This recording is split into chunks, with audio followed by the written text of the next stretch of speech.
இந்த எபிசோடோட இந்த ரியல் ஸ்டோரி முடிய போகுதுங்க. ஆனால் வீடியோ எண்டில் கண்டிப்பாக எனக்காக பாருங்கள். ஸ்ரீலங்காவில் நான் வச்சுருந்த கடையை காட்டியிருக்கேன். பட் அது கொரோனா டைமில் நம்ம கடையை ரொம்ப நாள் மூடி வச்சுருந்தோம். அது வந்து பெரிய வெஹிக்கிள்ஸ்லாம் போகிற ரோடு, அதனால் ரொம்ப அதிர்வு ஆகும்.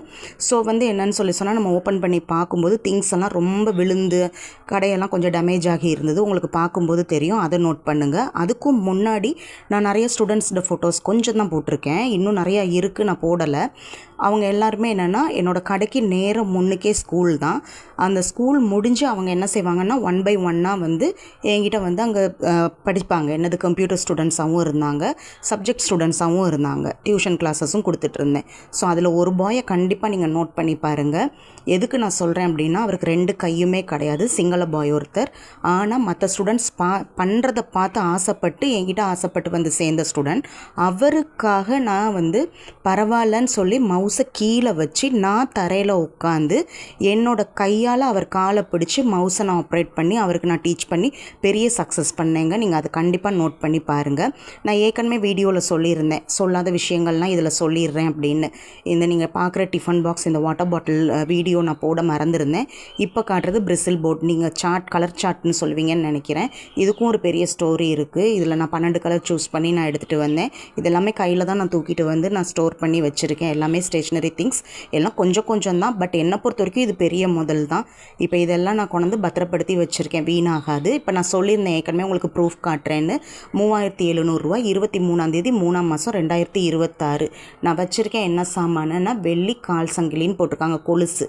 இதை வச்சு நான் முதல் தொகை ஏற்பாடு பண்ணிக்கிட்டேன். அட் த சேம் டேயே வந்து 2100 ரூபாய்க்கு நான் ஏற்கனவே சொன்னேன் சைட் காது தோடு நான் வச்சு நான் என்ன செஞ்சேன்னா காசு வாங்கினேன்னு.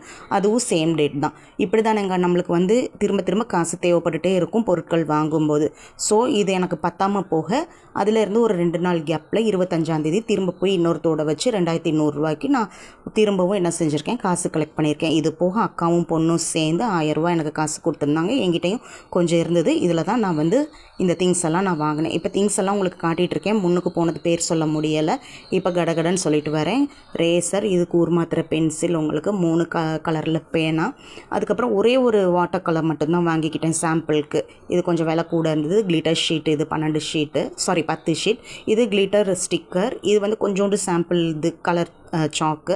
அடுத்தது பார்த்திங்கன்னா 100 பென்சில். இது வந்து A4 கலர் ஷீட்டு, இது A4 ஒயிட் ஷீட் 500 ஷீட்ஸ். இது வந்து உங்களுக்கு 12 உங்களுக்கு என்னது கடகடன் போகுது, சொல்ல முடியல எனக்கு. இது 100 ரேசருங்க, இது 50 ரேசர். இது 6 பர்ஸ் வாங்கியிருந்தேன். இது கொஞ்சம் டாய்ஸ் ஐட்டம் எல்லாத்துலேயும். இதில் இருக்க 2 டில்லை நானே எடுத்துட்டேன், உண்டியலை நானே எடுத்துட்டேன். அதுக்கப்புறம் இதெல்லாம் உங்களுக்கே தெரியும், நான் கஷ்டப்பட்டு சொல்ல தேவையில்லை. சின்ன சின்ன டாய்ஸ் இதெல்லாம் வந்து எல்லாமே வாங்கி வச்சுருந்தேன். பட் 2 இருந்தது, 1 விற்றுட்டேன்னு வச்சுக்கோங்களேன். அந்த ஸ்டோரி நான் பிறகு சொல்கிறேன் உங்களுக்கு.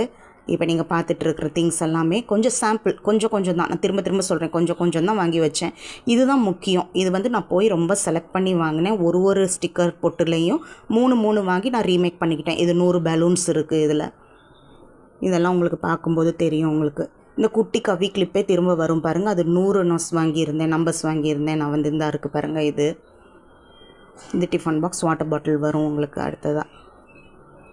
இதோட இந்த ஸ்டோரி எண்ட் ஆகுதுங்க. இந்த சாமான்லாம் என்கிட்ட அவைலபிளாக இருக்குது. ஆனால் இந்த சாமானை நான் வீணாக்கலை. இதை வந்து சின்னதாக இதில் கூட எனக்கு வியாபாரம் நடக்குது. இதுதான் நான் ஸ்ரீலங்காவில் நான் வச்சுருந்த கடை, என் பேரில் போனா ஸ்டேஷ்னரிஸ். ஆஃப்டர் நான் வந்து அம்பிகா ஸ்டோர்ஸ்னு நேம் போர்டு மாற்றி நான் திரும்ப செஞ்சிட்ருந்தேன். அம்பிகா அம்மாவோட பேர். இதுதான் நான் சொன்னேன், கொஞ்சம் கொலாப்ஸ் ஆகி இருந்துச்சு, எல்லாம் மூடியே வச்சுருந்த கடைங்க. பம்ப்ளாஸ்ட் வேற ஆகி கடைகளே ஓப்பன் பண்ண முடியாதுன்ற நிலமை. இது ஒரிஜினலாக ஸ்ரீலங்காவில் நான் வச்சுருந்த கடையோட சின்ன சீன்ஸ் தான். கடைசியாக என்னோட ஒரே ஒரு ஃபோட்டோ வரும். இப்போ நான் 2 கம்ப்யூட்டர் வச்சுருந்தேன், பிரிண்டரும் வச்சுருந்தேன். நான் வந்து இதெல்லாம் செய்வேன். நான் வந்து டிசைனிங் ஒர்க்லாம் செஞ்சு பிரிண்ட் போட்டு கொடுப்பேன். ஃபோட்டோகாப்பினா ஜெராக்ஸ் அதெல்லாம் பண்ணி கொடுப்பேன்.